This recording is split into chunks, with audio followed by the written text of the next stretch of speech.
আরে পাউডার পরে ঢলবি, চল তাড়াতাড়ি। আরে যাচ্ছি তো।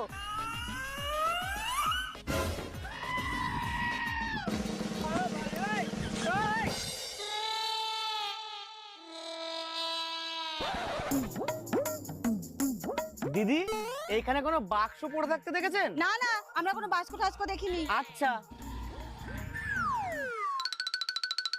এই তাড়াতাড়ি চল। শোন না, লোকের জিনিস নেওয়া কিন্তু ভালো না। এই তুই চল তো। কোথায় গেলা গো? কে? এই দেখুন কি নিয়ে এসেছি। মাফ করেন, লাগবে না। মা, আমি। এত পাউডার ডলেও চিনতে পারছে না? ধুর, আমি বাইরে বেরোতেই পারি না, আমার মুখে ট্যান পড়ে যায়। বৌমা, ত্বককে সুরক্ষা দেওয়ার জন্য সঠিক সানস্ক্রিন মাখতে হবে। কিন্তু আমার সানস্ক্রিন আমাকে সুরক্ষা দিচ্ছে কিনা